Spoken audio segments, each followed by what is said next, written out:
আমরা এক অদ্ভুত দোলাচলের যুগে দাঁড়িয়ে আছি। একদিকে মুসলিমের আর্তনাদ, অন্যদিকে ভূ রাজনীতির দাবার কঠিন চাল। যখন ইরান ও ইসরায়েলের সংঘাতের খবর আসে, আমাদের মনে একটি বড় প্রশ্ন উকি দেয়। কেন কেন আমরা এক হতে পারছি না? কেন মুসলিম উম্মাহ একটি শক্তিশালী অবস্থান আমরা দেখতে পাচ্ছি না? এই প্রশ্নটি আমাদের ইমানি এবং নৈতিক দায়বদ্ধতারও একটি বড় পরীক্ষা। আমাদের বুঝতে হবে, আজকের এই নীরবতার পেছনে রয়েছে কয়েক দশকের অনৈক্য এবং বিশ্বাসের সংকট।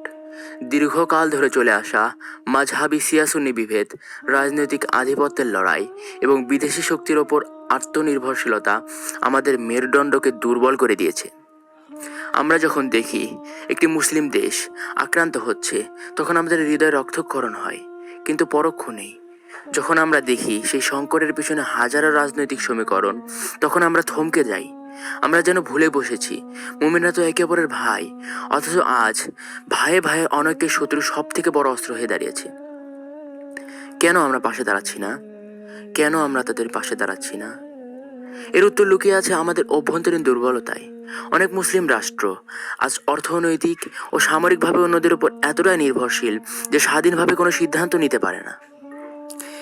এছাড়াও মুসলিম দেশগুলোর মধ্যে পারস্পরিক এতটাই অনৈক্য যে তারা এক হতে পারে না। এটা যেন পুরো উম্মাহর জন্য একটি আমানতের খেয়ানত করার মতন। আমাদের মনে রাখতে হবে, ইতিহাস কাউকে ক্ষমা করে না। যখন বাগদাদ কিংবা কর্ডোভা ধ্বংস হয়েছিল, তখন মানুষ এভাবেই দ্বিধা বিভক্ত ছিল। আর যদি আমরা ইনসাফ আর সত্যের পক্ষে না দাঁড়াই, তবে আমাদের পরবর্তী প্রজন্ম এটি মনে রাখবে। তারা মনে রাখবে আমাদের কথা।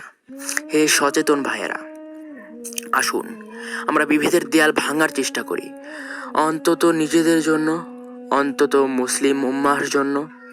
নিজেদেরকে এক করে ফেলি, অন্তত নিজের কথা এবং লেখার মাধ্যমে প্রতিবাদ করি।